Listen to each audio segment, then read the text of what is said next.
Hi all, അസ്സാം വലൈക്കും വറഹമത്തല്ലാഹി വബറകാതുഹു. Welcome back to our channel. ഞാൻ കഴിഞ്ഞൊരു ദിവസം പറഞ്ഞിട്ടുണ്ടായിരുന്നില്ലേ, നമ്മുടെ വീടിൻ്റെ ഒരു സൈഡ് മൊത്തത്തിൽ പൊളിക്കേണ്ടി വന്നു, ആകെ സാഡായിരുന്നു, മൊത്തത്തിൽ പണി കിട്ടിയെന്നുള്ളത്. അങ്ങനത്തെ കുറേ വിശേഷങ്ങളും എന്തിനായിരുന്നു എന്നുള്ളതൊക്കെ ഈ വീഡിയോയിൽ നമ്മൾ ഷെയർ ചെയ്യുന്നുണ്ട് കേട്ടോ. പിന്നെ ദേ രാവിലെ എണീറ്റ് ഉടനെ തന്നെ നമസ്കാരം കാര്യങ്ങളൊക്കെ കഴിഞ്ഞിട്ട് മക്കൾക്ക് ലഞ്ച് ബോക്സിലുള്ള പണികൾ സ്റ്റാർട്ട് ചെയ്തിട്ടുണ്ട്. അപ്പോൾ ഇന്നത്തെ ദിവസം മക്കൾക്ക് സ്കൂളിൽ സയൻസ് ഫെയർ എക്സിബിഷൻ അങ്ങനെ എന്തോ ആയതുകൊണ്ട് ഫുഡിൽ ബ്രൊക്കോളി കൊടുത്തയക്കണം എന്ന് പറഞ്ഞിട്ടുണ്ട് കേട്ടോ, ഉണ്ടാക്കിയിട്ട്. അപ്പോൾ അതിന് വേണ്ടിയിട്ടുള്ള പ്രിപ്പറേഷൻസൊക്കെയാണ്.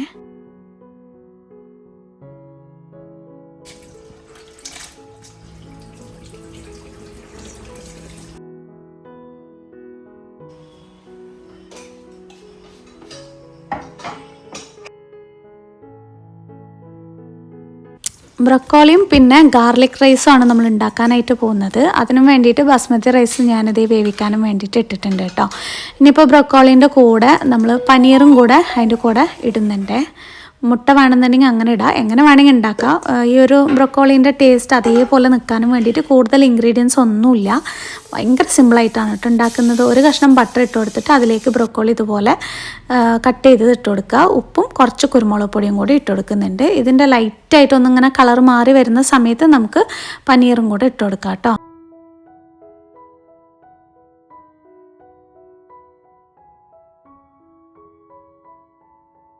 അപ്പോഴേക്കും നമ്മുടെ ബാസ്മതി റൈസ് ഏകദേശം വേകാനും വേണ്ടിയിട്ടായിട്ടുണ്ട്. ഒരു 75% ഒക്കെ വെന്താൽ മതി. പിന്നെ നമ്മൾ ഗാർലിക് റൈസാണ് ഉണ്ടാക്കുന്നത്, അതിൻ്റെ കൂടെ താളിക്കുമ്പോൾ കുറച്ചും കൂടെ വേവ് വരും കേട്ടോ. ഞാൻ അപ്പോഴേക്കും ടിഫൻ ബോക്സ് എല്ലാം റെഡിയാക്കി വെക്കുന്നുണ്ട്.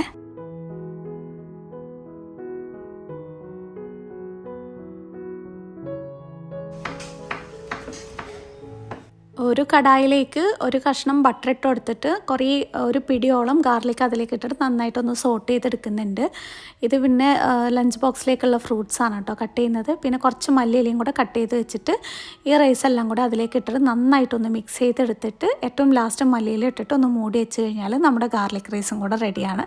അപ്പോൾ ഇന്നത്തെ ലഞ്ച് ബോക്സിൻ്റെ റെസിപ്പീസ് ഇത്രയൊക്കെയാണ് കേട്ടോ. ബാക്കി കുറച്ച് ഫ്രൂട്ട്സും വെജിറ്റബിൾസും കൂടെ ആഡ് ചെയ്യുന്നുണ്ട്. ഇതേ നമ്മുടെ ബ്രൊക്കോളി റെഡി ആയിട്ടുണ്ട്. അപ്പോൾ നമ്മുടെ വീട്ടിലേക്ക് പുതിയൊരു അതിഥി വന്നിട്ടുണ്ട്, കാണിച്ചു തരാം കേട്ടോ. കിച്ചണിൽ നമ്മൾ എന്തെങ്കിലും ഗ്രൈൻഡ് ചെയ്യുമ്പോഴേ യൂഷ്വലായിട്ട് ഭയങ്കര നോയ്സും കാര്യങ്ങളൊക്കെ ആയിരിക്കുമല്ലേ. അതൊന്നും ഇല്ലാതെ നല്ല എൻജോയ് ചെയ്തുകൊണ്ട് നമുക്ക് ഗ്രൈൻഡ് ചെയ്യാൻ പറ്റുന്ന ഒരു സംഭവമാണ് അൾട്രാ സ്റ്റെൽത്ത് നിയോ കേട്ടോ. അതെ, ഇതാണ് കേട്ടോ നമ്മുടെ ultra stealth neo 750 watt mixer ഗ്രൈൻഡറാണ്. ഇത് ഭയങ്കര പവർഫുള്ളാണ്, സൈലൻറ്റും ആണ്. നമ്മുടെ കിച്ചൺ ആവശ്യമുള്ളതൊക്കെ ഗ്രൈൻഡ് ചെയ്യാനും പറ്റും. പിന്നെ അത് മാത്രമല്ല, നമുക്ക് ക്വിക്കായിട്ട് വലിയ ചൂടോ കാര്യങ്ങളോ ഒന്നും ഇല്ലാതെ തന്നെ നമ്മുടെ ഫുഡിൻ്റെ ന്യൂട്രീഷ്യൻസ് ഒന്നും കളയാതെ നമുക്കെല്ലാം ഗ്രൈൻഡ് ചെയ്ത് തരുന്നുണ്ട് കേട്ടോ. ഇതിൽ 750 വാട്ട് ടർബോ മോട്ടർ ആയതുകൊണ്ട് തന്നെ നമുക്ക് ഹൈ സ്പീഡിൽ എല്ലാം പെട്ടെന്ന് ഈസി ആയിട്ട് ഗ്രൈൻഡ് ചെയ്ത് തരുന്നുണ്ട്. പൗഡറും സ്മൂത്തീസും പേസ്റ്റും ഒക്കെ തന്നെ വലിയ എഫേർട്ട് ഇല്ലാതെ തന്നെ ആക്കി തരുന്നുണ്ട് കേട്ടോ. ഞാനിപ്പോൾ ഇത് ഐസ്ക്രീം ഉണ്ടാക്കുകയാണ്. ഭയങ്കര ഈസി ആയിട്ട് നമുക്കൊരു 3 മിനിറ്റിൽ ഐസ്ക്രീമൊക്കെ ഉണ്ടാക്കാൻ പറ്റുന്ന അടിപൊളി സംഭവമാണ്. ഇനിയിപ്പോൾ നമുക്ക് ഈ ചട്നി ഒക്കെ ഉണ്ടാക്കുകയാണെങ്കിൽ അതിൽ റസ്റ്റ് പിടിക്കണം എന്നൊന്നും ആഗ്രഹം ഉണ്ടാവില്ലല്ലോ. കുറച്ച് ഫ്രഷ് ക്രീം ഉണ്ടെങ്കിലേ ഇതേ ഐസ്ക്രീം റെഡി ആയിട്ടുണ്ട് കേട്ടോ. ഇതിൻ്റെ ജാറുകളെല്ലാം തന്നെ AISI 304 ഫുഡ് ഗ്രേഡ് സ്റ്റെയിൻലെസ് സ്റ്റീലില്ലേ, അതുകൊണ്ടാണ് കേട്ടോ ഉണ്ടാക്കിയിട്ടുള്ളത്. അതുകൊണ്ട് തന്നെ ഇതിൻ്റെ ബ്ലേഡ് റസ്റ്റ് പിടിക്കും എന്നുള്ള ടെൻഷൻ നമുക്ക് വേണ്ട, സേഫാണ്. പിന്നെ അതുപോലെ നമ്മുടെ ഫുഡ് ഇൻഗ്രീഡിയൻസ് എല്ലാം തന്നെ ഫ്രഷായിട്ട് ഒരു അൺകണ്ടാമിനേറ്റഡ് ആയിട്ട് തന്നെ ഇരിക്കും കേട്ടോ. അപ്പോൾ നമ്മുടെ ഐസ്ക്രീം ഫ്രീസറിൽ ഒരു 8 മണിക്കൂർ വെച്ച് കഴിഞ്ഞാൽ സെറ്റാണ്. സ്റ്റെൽത്ത് നിയോയുടെ ബോഡി ഉണ്ടല്ലോ, ഭയങ്കര ടഫ് ABS ബോഡിയാണ്. അതുകൊണ്ട് തന്നെ അത് ഭയങ്കരമായിട്ട് ലാസ്റ്റ് ചെയ്യും. അതുമാത്രമല്ല 3 വേഴ്സാട്ടൈൽ ജാർസ് നമുക്ക് കിട്ടുന്നുണ്ട്. നല്ല ചെറിയ ക്വാണ്ടിറ്റിയിൽ ചെറിയ സംഭവങ്ങൾ ഗ്രൈൻഡ് ചെയ്യാനും അതേപോലെ തന്നെ ഹെവി ഡ്യൂട്ടി ഗ്രൈൻഡിങ്ങിനും കൂടി ഉള്ളതും കൂടി ഉണ്ട് കേട്ടോ. ലോങ് ടൈമിന് നമുക്ക് എൻജോയ് ചെയ്യാം. അതായത് 5 ഇയർ മോട്ടോർ വാറണ്ടിയും അതിൻ്റെ കൂടെ തന്നെ 2 ഇയർ പ്രൊഡക്റ്റ് വാറണ്ടിയും കൂടിയുണ്ട്. അൾട്രാ സ്റ്റെൽത്ത് നിയോ ഡിസൈൻ ചെയ്തിരിക്കുന്നത് ഇന്ന് തൊട്ടിട്ട് ലാസ്റ്റ് ചെയ്യുന്ന ഒരുപാട് ദിവസത്തേക്ക് ലാസ്റ്റ് ചെയ്യുന്ന പോലെയാണ്. അതായത് extended warranty 2 year warranty on Motors, അതായത് ടോട്ടൽ 7 ഇയേഴ്സ് നമുക്ക് വാറണ്ടി കിട്ടുന്നുണ്ട്. അപ്പോൾ നമ്മുടെ കിച്ചൺ അപ്ഗ്രേഡ് ചെയ്യാൻ ആഗ്രഹിക്കുന്നവരെ ultra stealth neo 750 വാട്ടിൻ്റെ mixer grinder പവർഫുള്ളാണ്, ക്വൈറ്റും ആണ്. അപ്പോൾ വാങ്ങാം കേട്ടോ. അപ്പോഴേ എനിക്ക് പൊതുവേ ഈ കുക്ക് ചെയ്യുന്ന സമയത്ത് ഈ ജീരകപ്പൊടിയോട് ഭയങ്കര ഇഷ്ടമാണ്. നിങ്ങൾ യൂസ് ചെയ്യാറുണ്ടോ എന്നുള്ളത് അറിയില്ല. വലിയ ജീരകമില്ലേ അതെപ്പോഴും ഇങ്ങനെ പൊടിച്ച് വെക്കും കേട്ടോ. അതിട്ടാൽ ഭയങ്കര ടേസ്റ്റ് ആയിരിക്കും. പിന്നെ ഇത് വന്നിട്ട് നമുക്കൊരു എന്താ പറയുക സ്കിൻ കെയർ ആയിട്ട് ഉപയോഗിക്കാൻ പറ്റിയ നല്ലൊരു അടിപൊളി സംഭവമാണ്. ചെറുപയറില്ലേ അതും അതേപോലെ ഈ കറുപ്പ് ഉഴുന്നും കൂടെ പൊടിച്ചിട്ട് നമ്മൾ കുപ്പിയിൽ വല്ലതും ആക്കി വെച്ചിട്ട് ഫേസിൽ അപ്ലൈ ചെയ്യുകയാണെന്നുണ്ടെങ്കിൽ എന്താ പറയുക ഡെഡ് സ്കിൻസൊക്കെ പോയിട്ട് അത്യാവശ്യം നല്ലൊരു ഗ്ലോ കിട്ടുന്നൊരു സംഭവമാണ്. പക്ഷെ ഭയങ്കര മടിയാണ് കേട്ടോ ഇങ്ങനത്തെ കാര്യങ്ങൾ ചെയ്യാനും വേണ്ടിയിട്ട്. പക്ഷേ ഇടയ്ക്ക് എപ്പോഴെങ്കിലുമൊക്കെ തോന്നുമ്പോൾ ഇങ്ങനെ ചെയ്യാറുണ്ട്. അപ്പോൾ റനക്കുട്ടിക്ക് വേണമെങ്കിൽ ഉപയോഗിച്ചോട്ടെ എന്ന് പറഞ്ഞിട്ട് അങ്ങനെ രണ്ടും കൂടെ അതുപോലെ പൊടിച്ച് വയ്ക്കുന്നുണ്ട്. ഒരുപാട് ഫൈൻ പൗഡർ ആവണമെന്നില്ല, ജസ്റ്റ് ഒന്ന് ഓരോന്നായി കിട്ടിക്കഴിഞ്ഞാൽ നമുക്ക് ഈ ഡെഡ് സ്കിൻസൊക്കെ പോകാനും വേണ്ടിയിട്ട് നന്നായിട്ട് ഹെൽപ്പ് ചെയ്യും കേട്ടോ. അപ്പോൾ ആ ഒരു സംഭവം ആക്കി വെക്കുന്നുണ്ട്. പിന്നെ ഇത് കഴിഞ്ഞിട്ട് ഞാൻ വേറൊരു നല്ലൊരു ഡ്രിങ്കിൻ്റെ റെസിപ്പി കാണിച്ചു തരാം. നിങ്ങൾക്ക് എല്ലാവർക്കും ഉപകാരപ്പെടും. തേങ്ങാപ്പാൽ കൊണ്ട് ഉണ്ടാക്കുന്നതാണ്.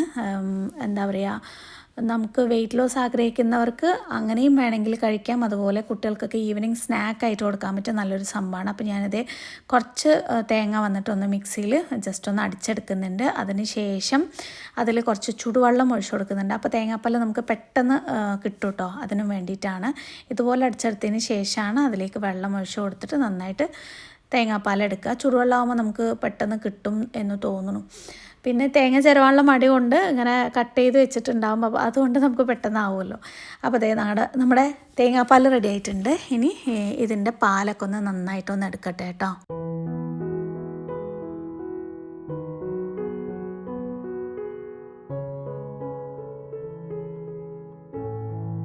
പിന്നെ കുറച്ച് ബദാം അതുപോലെ പൊടിച്ചെടുത്ത് വയ്ക്കുന്നുണ്ട്. ഇടയ്ക്ക് ഇങ്ങനെ പൊടിച്ചെടുത്ത് വെച്ച് കഴിഞ്ഞാൽ നമുക്ക് എന്തെങ്കിലുമൊക്കെ ഉണ്ടാക്കുന്ന സമയത്ത് പെട്ടെന്ന് കുട്ടികൾക്ക് ഇങ്ങനെ ഇട്ട് കൊടുക്കാം. ചിലപ്പോൾ കുട്ടികളാണെങ്കിലും ശരി ഞാനാണെങ്കിലും ശരി ബദാം കഴിക്കാൻ ഭയങ്കര മടിയായിരിക്കും. അപ്പോൾ പൊടിച്ചിട്ട് നമ്മൾ എന്തെങ്കിലും അതിലേക്ക് ഇട്ട് കഴിക്കുമ്പോൾ ഭയങ്കര ടേസ്റ്റാണ് കേട്ടോ. പിന്നെ എനിക്ക് ഐസ്ക്രീമിലൊക്കെ ഇട്ട് കഴിക്കാൻ ഭയങ്കര ഇഷ്ടമാണ്. അപ്പോൾ അതേ കുറച്ച് നേന്ത്രപ്പഴം അങ്ങനെ തൊലി കറുത്ത് കേട് വരാനായിട്ടുള്ളതുണ്ടായിരുന്നു. അതുകൊണ്ടാണ് നമ്മൾ ഈ എന്താ പറയുക തേങ്ങാപ്പാലിൽ ഈ ഒരു റെസിപ്പി പെട്ടെന്ന് ഉണ്ടാക്കുന്നത്. പിന്നെ ഇത് വന്നിട്ട് കസസാണ്. എല്ലാവർക്കും ഉള്ളൊരു ഡൗട്ടാണ് ചിയാ സീഡും കസസും സെയിം ആണോ എന്നുള്ളത്. ഒരിക്കലും അല്ല. ഇത് തുളസിയുടെ സീഡാണ് കേട്ടോ. അത് വെള്ളത്തിലിട്ട് വയ്ക്കുന്നുണ്ട്. ചിയാ സീഡിനേക്കാളും പെട്ടെന്ന് വെള്ളം അബ്സോർബ് ചെയ്യും കേട്ടോ അത്.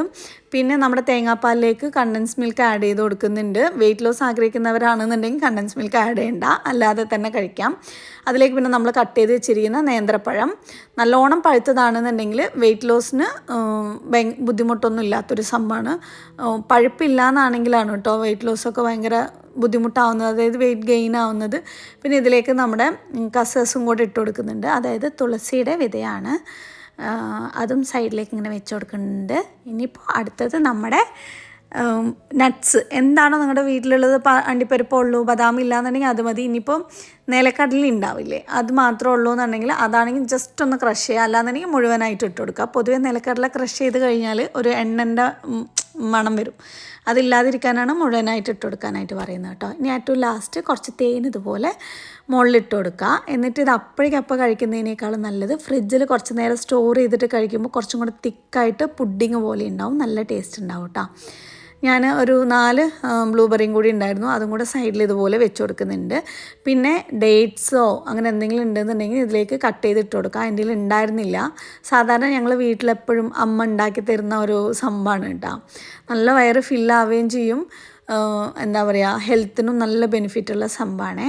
അത് ഞാൻ ഫ്രിഡ്ജിലേക്ക് എടുത്ത് മാറ്റി വെച്ചിട്ടുണ്ട്. പിന്നെ ഇച്ചു ബേബിക്ക് മാത്രം കുറച്ച് സെപ്പറേറ്റ് കൊടുക്കാമെന്ന് വിചാരിച്ചിട്ട് പിന്നെ എടുക്കുന്നുണ്ട് കേട്ടോ.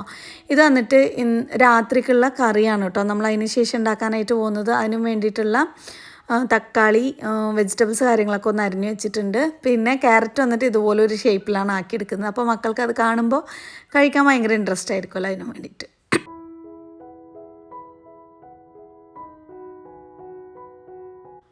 അങ്ങനെ ഒരു പാനിലേക്ക് ഓയിൽ ഒഴിച്ച് കൊടുത്തിട്ട് അത് ചൂടായി വരുന്ന സമയത്ത് സവാള നമ്മൾ കട്ട് ചെയ്തത് ഇട്ട് കൊടുത്തിട്ട് നന്നായിട്ടൊന്ന് വഴറ്റിയെടുക്കുന്നുണ്ട്.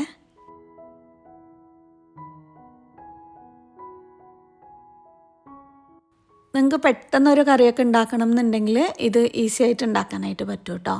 പിന്നെ ഇതേ തക്കാളി ഇട്ട് കൊടുക്കുന്നുണ്ട്.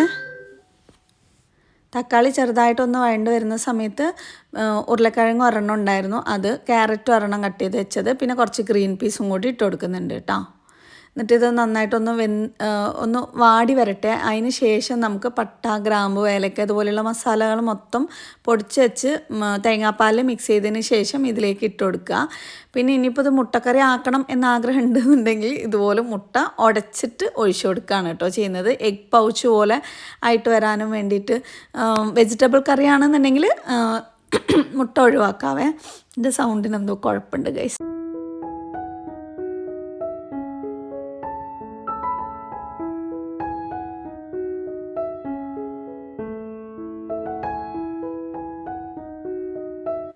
അപ്പോൾ ദേ നമ്മുടെ രാത്രിയിലേക്കുള്ള കറിയും റെഡി ആയിട്ടുണ്ട്. പിന്നെ അന്നത്തെ ദിവസം അമ്മ വന്നിട്ടുണ്ടായിരുന്നു കേട്ടോ.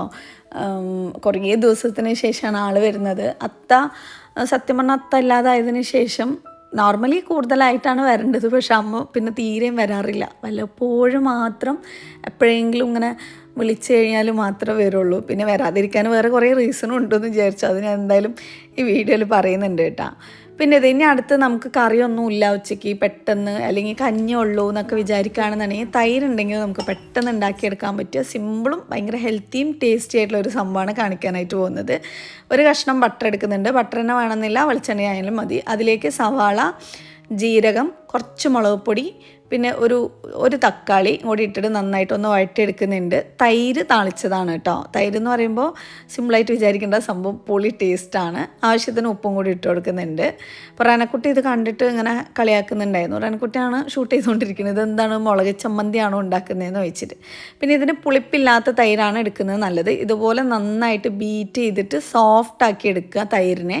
അതിന് ശേഷം നമ്മൾ ഈ താളിച്ച് വെച്ച ഈ ഒരു സംഭവമില്ലേ, കുറച്ചൊന്ന് വാടി വരുന്ന സമയത്ത് അതിലേക്ക് കുറച്ച് മല്ലിയിലിട്ടിട്ട് നേരിട്ട് ഈ തൈരിലേക്ക് നമ്മളിത് ഇട്ട് കൊടുത്താൽ മതി. തൈരിന് ചൂടാക്കേണ്ട ആവശ്യമില്ല. ഈ ചൂടോടെയുള്ള ഈ ഒരു സംഭവം ഇതിലേക്ക് ഇട്ടിട്ട് നന്നായിട്ടൊന്ന് മിക്സ് ചെയ്തെടുക്കുക. ഭയങ്കര ടേസ്റ്റാണ്. കറിയൊന്നും ഇല്ലയെന്നുണ്ടെങ്കിൽ തൈരുണ്ടെങ്കിൽ ധൈര്യത്തിൽ ഉണ്ടാക്കിക്കോ, ഞാൻ ഗ്യാരണ്ടി സൂപ്പറായിട്ടുണ്ടാവും. പിന്നെ എന്താ പറയുക, പെട്ടെന്ന് ഉണ്ടാക്കാനും പറ്റുമല്ലോ. അപ്പോൾ അങ്ങനെ നമ്മൾ ഉണ്ടാക്കിയൊരു സംഭവമാണ്. ചോറിൻ്റെ കൂടെ അടിപൊളിയായിട്ട് പോകും കേട്ടോ. അപ്പോൾ അത് റെഡിയാക്കി വെച്ചിട്ടുണ്ട്. പിന്നെ ഇതേ ഇപ്പുറത്ത് നമ്മുടെ എച്ചുലു ബേബിക്ക് പിന്നെ ചുച്ചുക്കുട്ടിക്കും തണുപ്പില്ലാതെ നമ്മുടെ ഇതിനെന്താ ഇപ്പോൾ പേര് വെക്കുക, നിങ്ങൾ തന്നെ വെച്ചോ. തേങ്ങാ പുഡിങ്ങോ തേങ്ങാപ്പാൽ പുഡിങ്ങോ നമുക്ക് എന്തെങ്കിലും പേര് വെക്കാം. അപ്പോൾ അതെടുത്ത് കൊടുക്കുകയാണ് കേട്ടോ. ഇനിയിപ്പോൾ ഇവിടെയൊക്കെ ഒന്ന് ക്ലീൻ ആക്കിയിട്ട് ബാക്കിയുള്ള പരിപാടികൾ. നമുക്ക് ഇൻസ്റ്റഗ്രാമിൽ ചിലരൊക്കെ വന്ന് ചോദിക്കുന്നുണ്ട്, ഇത്താ നാനോ വെയിറ്റ് ഇങ്ങനെ കളർ പിടിക്കുന്നുണ്ടോ, ഇടാൻ പറ്റുമോ എന്നുള്ളത്. ഞാൻ ആക്ച്വലി നമ്മൾ കുറേ വീഡിയോസിൽ പറഞ്ഞിട്ടുണ്ട്, ചിലപ്പോൾ അവർ കാണാത്തതുകൊണ്ടായിരിക്കാം. അതുകൊണ്ട് ഒന്നും കൂടെ പറയാം. നാനോ വെയിറ്റ് ആക്ച്വലി കളർ പിടിക്കുന്നുണ്ട്, പക്ഷേ പെട്ടെന്ന് അങ്ങനെ പിടിക്കൂല. ഈ ഇരുമ്പ് കറ പോലെ എന്തെങ്കിലുമൊക്കെ ഉണ്ടെന്നുണ്ടെങ്കിൽ, ഇപ്പോൾ സ്ക്രൂ ഡ്രൈവറൊക്കെ വെള്ളം നന്നിട്ടൊക്കെ നിൽക്കുകയാണെന്നുണ്ടെങ്കിൽ ആ കറ നന്നായിട്ട് ഉള്ളിലേക്ക് ഇറങ്ങുന്നുണ്ട്. നമ്മുടെ ഈ വയറ്റിൽ അത്യാവശ്യം ഇങ്ങനെ ഓരോ ഭാഗങ്ങളിൽ പിടിച്ചിട്ടുണ്ട് കേട്ടോ. ഭയങ്കര സങ്കടമാണ് അതൊക്കെ കാണുമ്പോൾ. ആദ്യമൊക്കെ ഭയങ്കര ബേജാറായിരുന്നു. പിന്നെ വിചാരിച്ച് ഞാൻ ബേജാറായി വെറുതെ അസുഖങ്ങളും വരുത്തി വെച്ചിട്ട് എന്ന് വിചാരിച്ച് പിന്നെ അങ്ങനെ വിട്ടു. അതുകൊണ്ട് വൈറ്റ് നിങ്ങൾ ഇടുകയാണെന്നുണ്ടെങ്കിൽ അത്രയ്ക്കും നന്നായിട്ട് ഫുൾ ടൈം നിങ്ങൾക്ക് കെയർ ചെയ്ത് നോക്കാൻ പറ്റും എന്നുണ്ടെങ്കിൽ വൈറ്റ് ഇടാം. പക്ഷേ വൈറ്റിൻ്റെ ഭംഗി വേറെ ഒന്നിനും വരില്ല കേട്ടോ. ബ്ലാക്കും ഭംഗി തന്നെയാണ്, പക്ഷെ ആ ഒരു വൈറ്റ് കാണുമ്പോൾ ഒരു പ്രത്യേക ഒരു സുഖമാണ് കേട്ടോ. മനസ്സിന് ഭയങ്കര ഒരു റാഹത്താണ്, എന്താണെന്നറിയില്ല. പിന്നെ എപ്പോഴും നമുക്ക് ക്ലീൻ ചെയ്ത് വെക്കാനും തോന്നുമല്ലോ. അപ്പോൾ ദേ റനക്കുട്ടി അവളുടെ കഞ്ഞി എടുക്കുകയാണ്. വെള്ളം കളയാണ്ട് തന്നെ ഫസ്റ്റ് അതിൻ്റെ വെള്ളം ജസ്റ്റ് ഒന്ന് ഊറ്റിയിട്ട് അവൾ ചോറ് അങ്ങനെ കഴിക്കാമെന്ന് പറഞ്ഞു. ഇതൊരു കൊറിയൻ സ്റ്റൈലിലൊക്കെ ഉള്ളവർ ഇങ്ങനെയാണ് കേട്ടോ. റൈസിൻ്റെ കൂടെ ഇങ്ങനെ ഒരു ക്രീമി ആയിട്ട് ഇങ്ങനെ കഴിക്കും. സംഭവം നമ്മൾ കാണുമ്പോൾ നന്നായിരിക്കുമോ എന്നൊക്കെ തോന്നും, പക്ഷെ ശരിക്കും ടേസ്റ്റ് ചെയ്ത് കഴിഞ്ഞാൽ അതിൻ്റെ ഒരു എന്താ പറയുക സുഖം മനസ്സിലാവുള്ളൂ കേട്ടോ. നല്ല അടിപൊളിയാണ്, നല്ല സ്മൂത്തായിട്ട് നമുക്ക് ഇറങ്ങിപ്പോവേ. അപ്പോൾ ഞാൻ രണ്ടുമായി ടേസ്റ്റ് ചെയ്തു. ഇനിയിപ്പോൾ ഞാൻ കുറേ ദിവസങ്ങളല്ല, ഒരു 2 വർഷത്തോളമായിട്ട് വെയിറ്റ് ചെയ്തിരിക്കുന്ന ഒരു സംഭവമാണ് നിങ്ങൾക്ക് കാണിച്ചു തരാനായിട്ടും പോകുന്നത്. നമ്മൾ ഫ്രണ്ടിൽ സിറ്റ് ഔട്ട് 2 സൈഡും ഇങ്ങനെ മറിച്ചിട്ടുണ്ടായിരുന്നല്ലോ. അപ്പോൾ അതിന് ഡോറ് വെക്കണമെന്ന് ഭയങ്കര ആഗ്രഹമായിരുന്നു. പക്ഷെ അന്നത്തെ എൻ്റെ ബഡ്ജറ്റിൻ്റെ കയ്യിലുള്ള പൈസകളൊക്കെ അത്യാവശ്യം നന്നായിട്ട് ഇറങ്ങിപ്പോയി. നമ്മുടെ എൻജിനീയർ നമ്മളെ പറ്റിച്ചിട്ട് പോയല്ലോ 1.5 ലക്ഷം രൂപയോളം. അപ്പോൾ അതിന് ശേഷം പിന്നെ എനിക്ക് അതൊന്നും ചെയ്യാൻ പറ്റിയിട്ടുണ്ടായിരുന്നില്ല. അപ്പോൾ ഈ ഒരു ഡോറ് പെൻഡിങ്ങിൽ അങ്ങനെ നിൽക്കുമായിരുന്നു.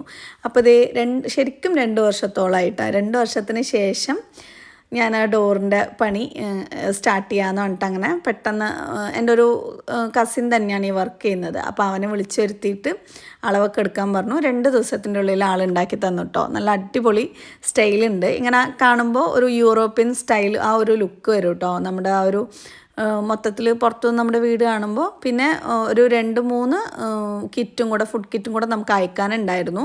അങ്ങനെ അയച്ചിട്ടുണ്ടായിരുന്നു. പക്ഷെ അബദ്ധം പറ്റി എന്താണെന്ന് വെച്ചാൽ ഈ അഡ്രസ്സ് അയച്ചു തരുന്ന ആൾക്കാരുണ്ടല്ലോ, നമ്മൾ പ്രാന്താക്കുമെന്ന് പറയില്ലേ, അതുപോലെ പ്രാന്താക്കിയിട്ട് ഫോൺ നമ്പർ എന്തോ ഇല്ലാണ്ട് അതാണെങ്കിൽ നമ്മൾ ശ്രദ്ധിക്കാതെ അയക്കുകയും ചെയ്തു. അങ്ങനെ കുറേ പണികളൊക്കെ ഇതിൽ കിട്ടാറുണ്ട് കേട്ടോ.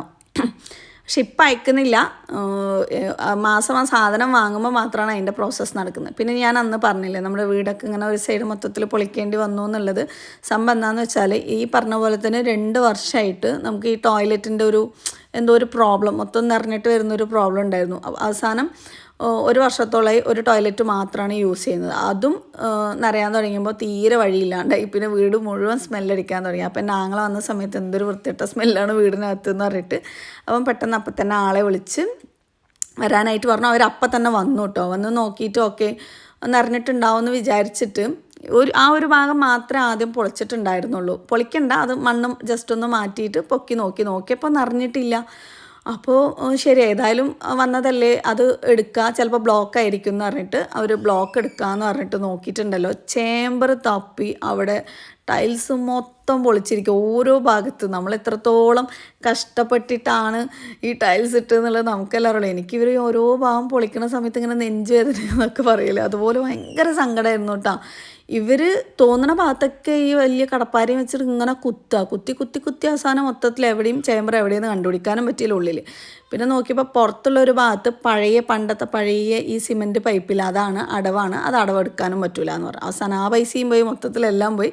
പിന്നെ വേറെ ആൾക്കാർ വന്ന് പിന്നെ അവർ പകുതിയിൽ പണിയിട്ടിട്ട് പോയി. പിന്നെ അവസാനം വേറൊരു ആൾക്കാരെ വിളിച്ച് അങ്ങനെ മൊത്തമൊക്കെ പണിയൊക്കെ ചെയ്തിട്ട് പോയി. പിന്നെ ഇവിടെയുള്ള മണ്ണ് കാര്യങ്ങളൊക്കെ വേറൊരാളിനെ വിളിച്ച് റെഡിയാക്കി ഇവിടെയൊക്കെ ഒന്ന് വൃത്തിയാക്കി ആ മാറ്റൊക്കെ ഞാൻ ഇട്ടപ്പോൾ കണ്ടപ്പോഴാണ് എനിക്കൊരു സമാധാനമായത് ഗൈസ്. പിന്നെ ഈ ഒരു സൈഡ് പച്ചക്കറി കൃഷി എന്തെങ്കിലും ചെയ്യാമെന്ന് പറഞ്ഞിട്ട് മൊത്തത്തിലൊന്ന് വൃത്തിയാക്കി എടുത്തിട്ടുണ്ട്. പിന്നെ നമ്മുടെ റാബി ഒളിച്ചോടിപ്പോയി ഗൈസ്. ആരുടെ കൂടെ ഇതൊന്നും അറിയില്ല, സംഭവം ആളെ കാണാനല്ല, ഭയങ്കര സങ്കടമായിട്ടാണ്.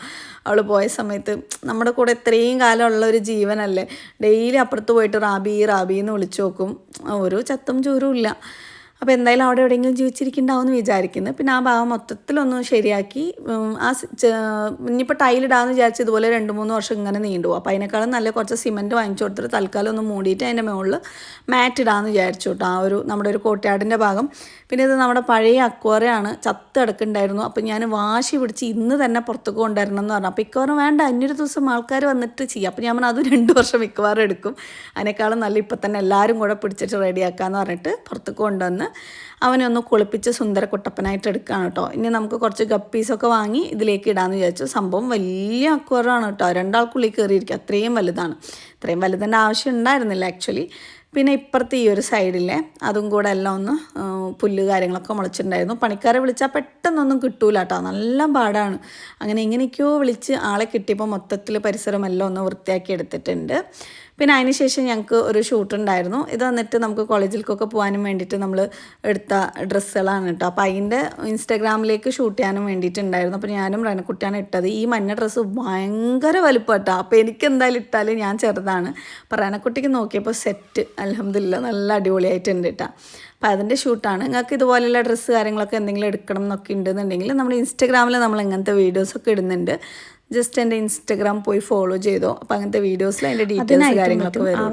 നല്ല പിന്നെ നമുക്ക് എപ്പോഴും ഈ ഡ്രസ്സുകൾ എടുക്കുമ്പോഴല്ലോ മെയിൻ ഒരു ടെൻഷൻ എന്നുള്ളത് കൈ ഇറക്കുണ്ടാവില്ല. പിന്നെ ഇത് അത്യാവശ്യം ഒരു 3/4-3/4 ഉണ്ട്. നല്ല ക്വാളിറ്റി മെറ്റീരിയൽ കാര്യങ്ങളൊക്കെയാണ്. അപ്പോൾ ഇന്നത്തെ വീഡിയോ ഇത്രയൊക്കെയാണ് ഉള്ളത്. മറ്റൊരു വീഡിയോയിൽ കാണുന്നവരെ ഇൻഷാ അല്ലാഹ് ബൈ ബൈ, ടേക്ക് കെയർ, അസ്സലാമു അലൈക്കും.